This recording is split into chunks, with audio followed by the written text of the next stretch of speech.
Você acha que pode chutar Deus para escanteio? Segunda parte. Comentário de Mari Persona. E nós temos uma história muito interessante na Bíblia de um homem que tinha muito e ainda assim era temente a Deus. E com tudo que ele tinha, ele honrava a Deus pelo seu temor a Deus, pelo seu louvor a Deus. E esse homem era Jó. Jó era nós estamos lendo Jó aqui às quartas-feiras, né, os livros de Jó, e é uma história incrível, Jó.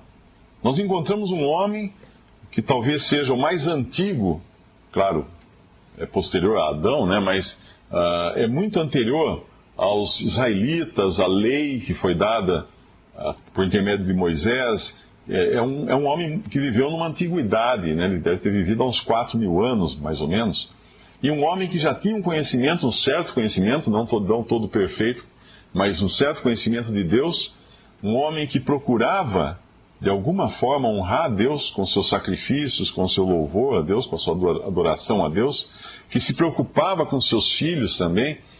E um belo dia, esse homem veio a perder tudo, porque Deus criou toda uma situação para que Satanás achasse que aquilo seria uma oportunidade de desonrar o nome de Deus. E Satanás chegou na presença de Deus e Deus falou: você viu meu servo Jó? Como ele é fiel, como ele é honrado, como ele me honra e tal. Ah, mas isso é porque ele tem tudo, o Senhor deu tudo para ele, então... E é interessante nesse diálogo, nós vemos que o próprio diabo reconhecia que tudo vinha de Deus, que Jó não tinha nada de si mesmo, que tudo tinha sido feito, Deus que fez para ele, Deus tinha feito tudo para ele. E Deus então dá uma permissão que nós não entendemos exatamente as razões, Deus tem as suas razões. Deus diz para Jó: então tá bom, vai lá e tira tudo que ele tem. E Satanás vai. E Satanás causa uma série de situações em que Jó perde toda a sua riqueza, e a riqueza naquele tempo andava, né? Porque riqueza naquele tempo, o dinheiro tinha pernas, era rebanhos. Era uma época que as pessoas compravam as coisas dando camelos, dando vacas, dando ovelhas como pagamento das coisas. Então toda a riqueza era um rebanho.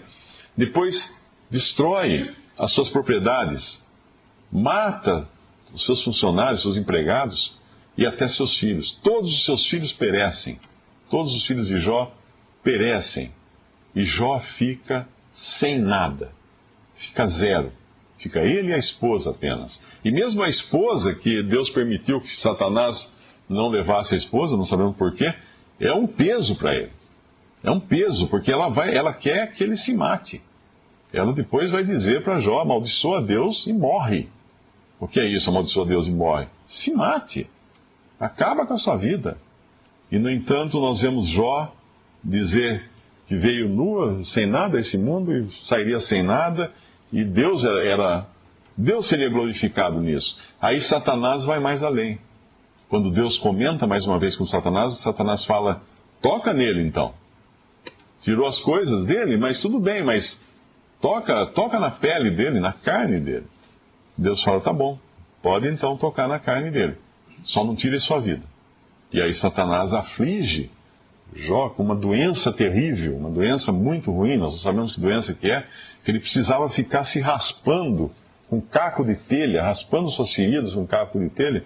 Devia ser muita dor, muito incômodo. E como se não bastasse todo esse sofrimento, vêm os amigos visitá-lo. 3 amigos que são péssimos consoladores. Jó perdeu tudo, perdeu a saúde e ganhou 3 pessoas para ficar azucrinando ele ali o tempo todo, fazendo acusações contra ele, como se já não bastasse o sofrimento, 3 pessoas para fazê-lo sofrer ainda mais. E nisso tudo ele continua glorificando a Deus. Mas tem um capítulo onde Jó, é como se a gente visse o que se passava no coração dele e no coração de todo ser humano. E é bom a gente ir nesse capítulo, que é o capítulo 9 do livro de Jó. Eu apenas dei uma introdução rápida, mas qualquer um pode ler em casa os capítulos anteriores para saber de como foi essa história de Jó. Mas no capítulo 9, ele nos mostra 4 coisas, 4 atitudes que são normais a todo ser humano. Assim como é normal nós fazermos planos para o futuro e nos esquecemos de que se Deus não colocar o seu selo sobre os nossos planos, nós estamos perdidos. Mas essas 4 reações aqui são muito normais. No capítulo 9, então Jó respondeu e disse: na verdade sei que assim é, porque como se justificaria o homem para com Deus? Esse é o grande problema da humanidade e sempre foi. Como alguém pode se apresentar diante de Deus e dizer: eu sou justo, eu não sou culpado de coisa alguma? Será que alguém aqui nesta sala poderia dizer que é isento de qualquer tipo de culpa? Como a gente costuma dizer popularmente, que não tem culpa no cartório. Talvez não tenha culpa no cartório dos homens, mas será que alguém poderia chegar na presença de Deus e falar assim: eu sou totalmente inocente, eu sou a pessoa justa?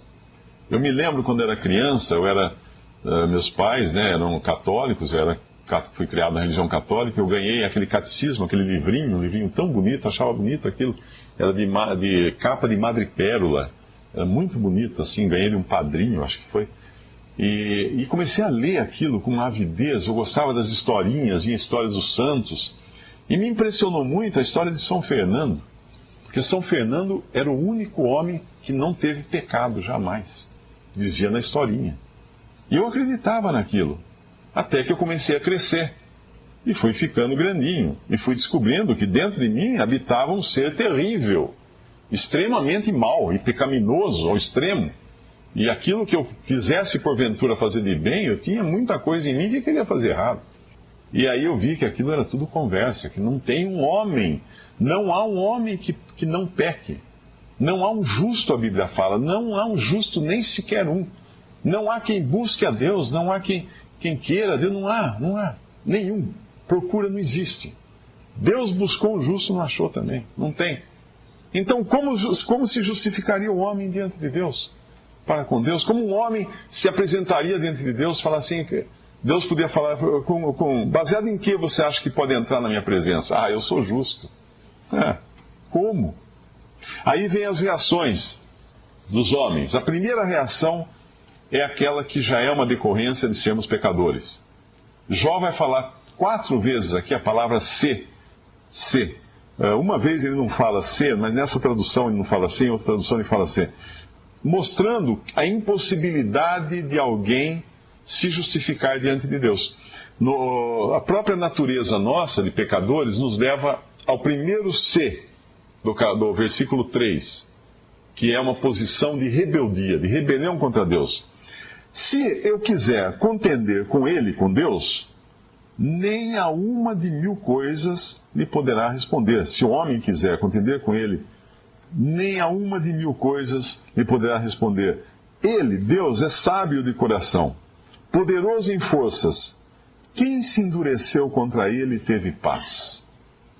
O primeiro passo para qualquer pessoa reconhecer Deus é reconhecer a sua própria pequenez, a sua própria inutilidade, a sua própria... Como nós somos ínfimos e pequenos diante de Deus. Reconhecer a grandeza de Deus, a soberania de Deus, o poder de Deus, um ser criador, onisciente, que sabe nesse momento o que cada um aqui está pensando. Ele sabe o que se passa na mente de cada pessoa. Onisciente, onipotente. Nada para Deus é impossível, nada, coisa alguma. Basta a gente ver todo o universo. Eu vi um vídeo outro dia no YouTube muito interessante, um palestrante cristão, ele fala muita coisa do ponto de vista científico. Ele começa falando da grandiosidade das coisas. Ele mostra o homem e depois aquilo que vai acima do homem, os céus, os planetas, as estrelas, as galáxias. E aí ele começa a mostrar como tudo muda conforme vai ficando cada vez maior. Aquelas leis de física, nem os físicos hoje entendem por que elas são totalmente diferentes no macrocosmo, quando visto na coisa grande, né? na grande paisagem da coisa. E depois ele vai subindo, ele dá números, inclusive, ele dá coisas absurdas, velocidade da luz, coisas que são fantásticas. Aí ele começa a descer, do homem para baixo. E ele vai descendo, descendo, descendo, até chegar no átomo. Daí ele começa a explicar as partículas que compõem o átomo, e agora as subpartículas das subpartículas, coisas que os cientistas estão descobrindo agora, de partículas que elas podem estar ao mesmo tempo em dois lugares. Que os cientistas descobriram isso e falaram, isso é loucura, isso não existe, não pode acontecer isso. A partícula está aqui, e de repente ela some daqui, está lá, e não está mais lá, está em outro lugar, e depois ela aparece em dois lugares ao mesmo tempo. Coisas maravilhosas que o homem não consegue compreender porque Deus está por trás disso. Quando o homem, é interessante, quando eu leio essas matérias, geralmente em revista, a revista faz tudo para vender, né? Aí eu leio essas matérias que falam da ciência, não sei o quê, das probabilidades da Bíblia estar certa, ou de Deus ter feito isso, ou fez aquilo, Deus existiu ou não existia. Eu sempre penso na moda, porque a ciência é uma coisa dinâmica, né? Nós, há 100 anos, não tínhamos penicilina. Hoje nós temos penicilina. Há 50 anos não tinha transplante de coração. Hoje tem transplante de coração. Então a ciência está mudando. Há algum tempo atrás você tinha o estado sólido, gasoso, líquido. Depois veio o plasma. Hoje já tem outros estados. A tabela periódica que eu estudei no ginásio, que todos vocês aqui estudaram no ginásio, é piada perto da tabela periódica que existe hoje. Tantas foram as novas substâncias ou materiais ou elementos, né, da tabela periódica que foram descobertos. E ainda estão descobrindo coisas. Estão descobrindo novos elementos que ninguém imaginava que existissem. Então a ciência está caminhando. Então quando nós pensamos em afirmações feitas pela mídia, isso não é. Ou da própria ciência fala assim, não, isso é impossível porque a ciência achou. Mas que ciência? Isso é que nem moda. Quem aqui já usou calça boca de sino? Eu usei calça boca de sino. E quando eu usava calça de boca de sino, eu achava que não estava ridículo. Eu achava que aquilo era o certo e aquilo era o normal e não tinha nenhuma coisa errada com aquilo. Hoje, qualquer pessoa que me visse de calça boca de sino ia parar para rir. Quem olha hoje as fotos, se você pega suas fotos de 40 anos atrás, veja suas fotos de 40 anos. Claro, tem que ter mais de 40 anos para poder fazer isso, né? Mas veja suas fotos de 40 anos. Você dá risada das suas roupas. Veja suas fotos de 20 anos. Fala, nossa, mas que mau gosto, eu me vestir assim. Isso é moda. E hoje nós achamos que nós estamos na última moda. Não é que é a última moda. Amanhã vai ter outra. Que vai deixar essa ridícula também. Aquilo que eu achava que meus avós eram caretas, os meus netos vão me achar careta, porque eles estão em outro mundo, em outra época. Então, aquela ciência que hoje se acha a última bolacha do pacote, ela não é. Daqui a 100 anos, nós vamos rir dessa ciência do ano 2010. Nós vamos rir e falar assim, nossa, olha, há 100 anos a gente acreditava nisso. Então, como pode algo tão pequeno, tão ínfimo, tão volúvel, querer explicar as coisas de Deus, desse Deus que é sábio de coração, poderoso em forças? Quem se endureceu contra ele teve paz? Ninguém. Impossível. Versículo 5. Ele é o que transporta as montanhas, sem que o sintam. Olha que coisa interessante. Qualquer geólogo sabe que as montanhas não estão paradas. Todas as montanhas do mundo, nesse exato momento, estão andando. O próprio mundo, nesse exato momento, está se afastando da Lua, se afastando da Terra, a Terra da Lua, a 3 centímetros por ano, se não me engano. Todas as coisas estão se mexendo, o chão embaixo de nós está se mexendo. Nós não entendemos essas coisas. Quem faz isso? Deus faz isso. Ele transporta as montanhas. Ele é o que as transtorna no seu furor, o que remove a terra do seu lugar, e as suas colunas estremecem, o que fala ao sol, e ele não sai, e sela as estrelas, o que só entende os céus, e anda sobre os altos do mar, o que faz a Ursa, está falando aqui de estrelas e de galáxias, o Órion, e o 7 estrelo, e as recâmaras do sul, o que faz coisas grandes que se não podem esquadrinhar, e maravilhas tais que se não podem contar. Eis que passa diante de mim, e não o vejo, e torna a passar perante mim, e não o sinto. Isso aqui é interessante também, porque nós medimos todas as coisas pela capacidade sensorial que nós temos. Existe até um enigma filosófico aí, que é, será que existe som numa floresta quando cai uma folha e não há nenhum ser vivo ali para escutar o barulho da folha? Esse é um dos dilemas filosóficos, porque o som exige audição para ser considerado som. Existe alguém para perceber que existe o som. Para perceber cores, precisa existir a visão. Sem visão não há razão de ser das cores. Tanto é que os diferentes tipos de vida têm diferentes percepções também da escala de cores, né? Das diferentes cores, das diferentes frequências vibratórias das coisas, da luz, para ele poder captar essas cores. Então, Deus está além de tudo isso. E quando os homens testam as coisas, experimentam as coisas, eles estão testando as coisas, experimentando as coisas com os instrumentos sensoriais que eles têm, baseados nos seus sentidos e na interpretação que os seus sentidos dão das coisas. Mas Deus está além de tudo isso.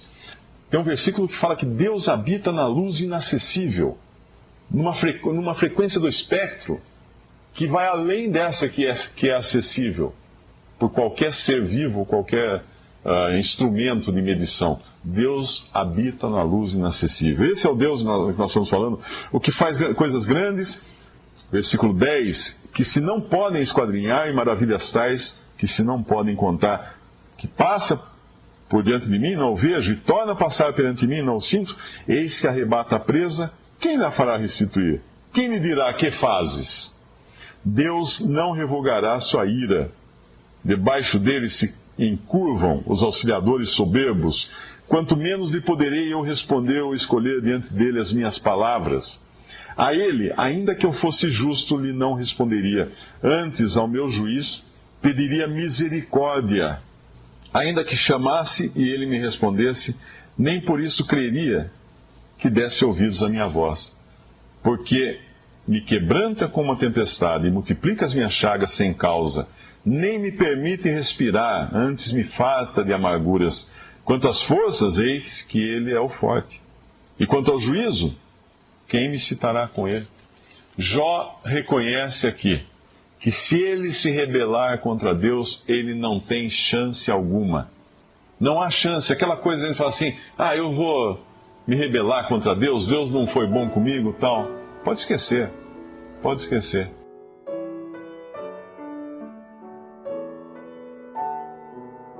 Visite Respondi.com.br. Visite também 3minutos.net.